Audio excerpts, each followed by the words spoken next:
Welcome to my show entitled Women Influencers. I am Veronica CCIM, founder and CEO of Capstack Commercial, a commercial real estate company serving the greater Orlando area. Today's guest is Phoebe Van Tran.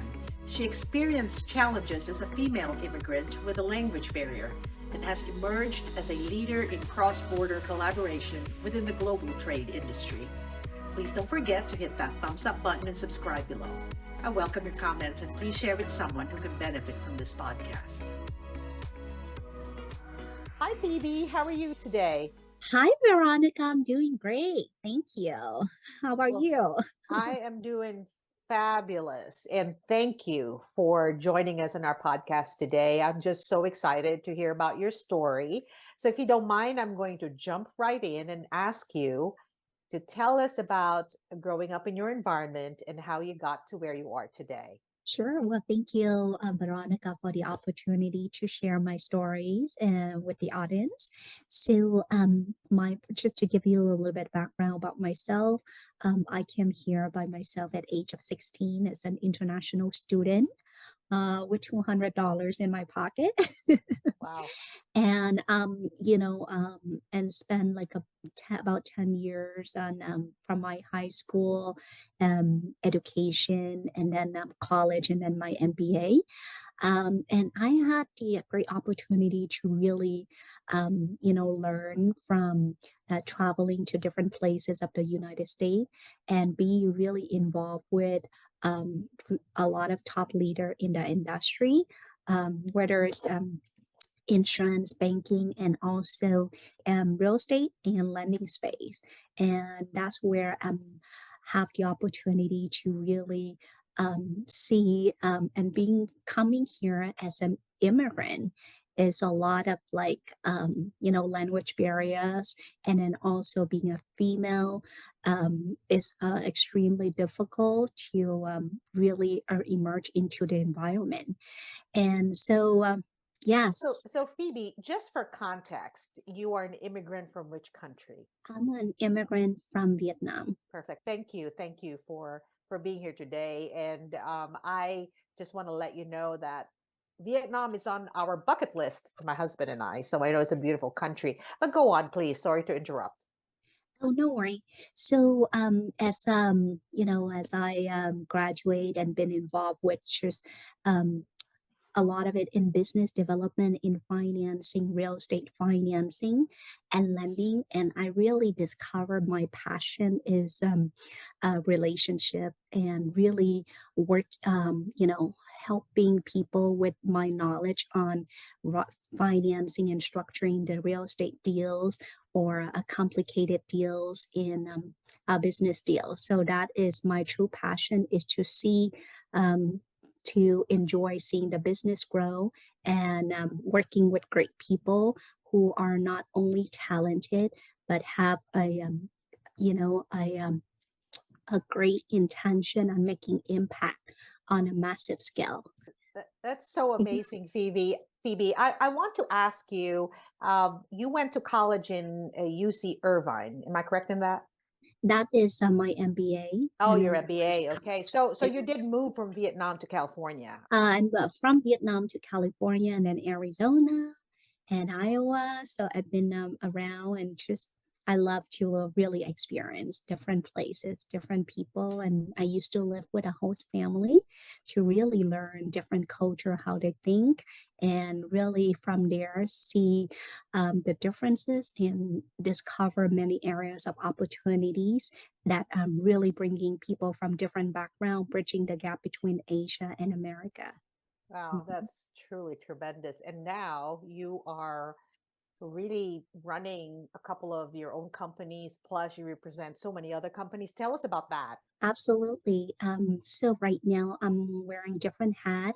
One of that is we are I'm a managing director at Free Will Capital, and we also work and help family offices and high net worth investors in our community in Asia to really continue you know, deploy capital and really helping bridging the gap between their older generation of family businesses and the younger generations, and help educating to the next generation leaders on how making investment and in their allocation of their portfolio on many different aspects, because you know their parents maybe have a very traditional approach on seeing things, and then their children's they they're more conservative. They're very hardcore from coming from um, Asia background. They're very conservative on hard assets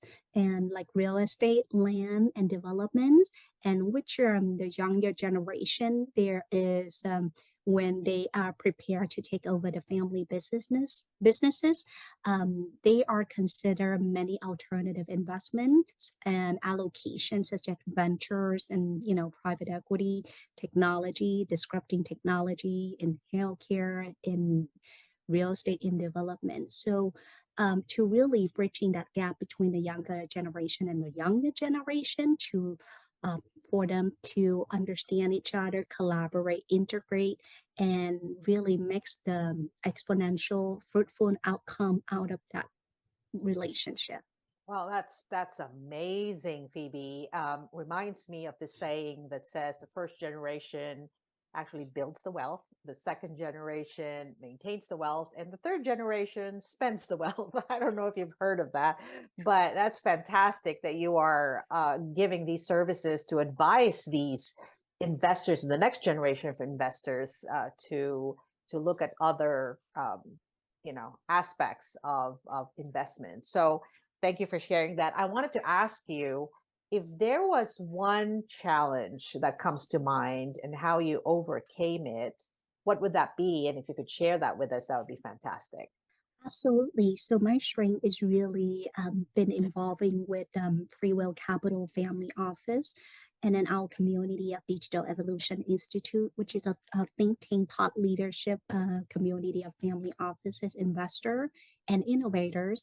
What I have discovered is that we haven't really fully unlocking the power of collaborative partnership cross border, meaning for the group here was still very US oriented, or regional oriented, Mhm. versus in Asia they're very like Asia oriented. Mm. And the throughout my experience working and advising for a prop tech company, an AI simulation company that's serving our large scale land developers and assets manager and lenders, and then also working for a healthcare technology company in the telehealth space, vaccine technology. The model that we've been using very successfully and have great momentum is to utilizing our global network of capital partner and strategic partner from different region like Asia, Thailand, Singapore, and Central America, El Salvador, and other country to as a network of distribution those disruptive technology to other country so they can enjoy the growth and be more efficient in the and scale the company. So the mandates that I've been seeing that working very well and very well perceived in our global network of investors, and then sale distribution channel and exclusive deal flow, is the ability to bring different partner from different region together and cross collaborating, cross international. Yeah. And I think that's the biggest power that is a huge power that is yet to explore. Wow, that's really an amazing thing that you've just touched on, because globalization has its own challenges. And I think that what you're referring to is really the challenge of being able to bring all these segments in the world together to cross collaborate. Like you said, that is a challenge in itself. But you, as an professional and an individual is really just coordinating all of this. Is that basically what you're saying? Is that that's how you've overcome these Um, challenges? well, we have a team, the whole ecosystem. Like, for example, here we have a team on family office alpha and digital evolution, and the whole ecosystem in Asia. So our relationship really through internal, warm, highly curated, highly vet introduction, and that's really is which I see the lack of. That's is the challenge, which is lack of continuous communication, understanding different culture, different background, and how to peacefully and harmonically bring them together so they can see the bigger vision and the bigger picture. Um, Wow. mhm. Let me just say that they are so lucky and blessed to have you, because that really, I think, results in just great outcomes for everyone, for all the stakeholders. So let's talk about that. Let's talk about influence. If there was one outcome that you are most proud of, where you feel that you contributed to, what would that be? I think that I would be proud of is really the ability to handle the global partnership, the strategies of any venture that I'm involved with. I'm a huge fan of building global partnership network, and the influence would be, for any technology company that I select to work with, they have to have the several component have a high impact and disrupting in that industry. And that is something that can be deployed or relicensing globally. It has to have a global market, not just the US market. And that's how we're able to leverage each other network and the power of global partners to really bring the solution to scale and grow and have that global impact. So that is the influence would be the ability to deploy that technology or products or solution at the top level, whether from the working, collaborating with the top government level of that country or, the private sector that are leaders that know the country, that they know the country politics well, the infrastructure and execute that and the ability to execute a business plan because they already have the whole system, their whole relationship built up.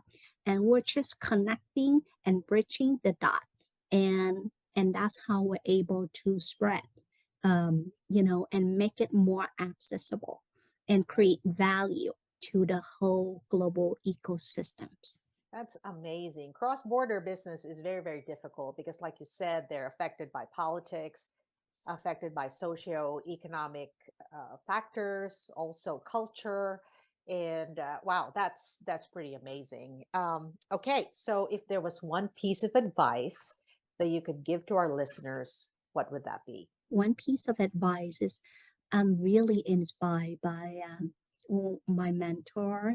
There are two mentors. One is my business partner at Free Will, which is Jenny Wynn, and my, I would say, godfather, Diego Leva, who constantly, who has the people that I respect the most. And one things that I would remember is to always help the right people. Between the two people, one is to be in the business for themselves and make profit and make money, versus helping the one that's actually have a bigger vision, that want to make impact on the global massive scale that can help trillions of people, billions of people.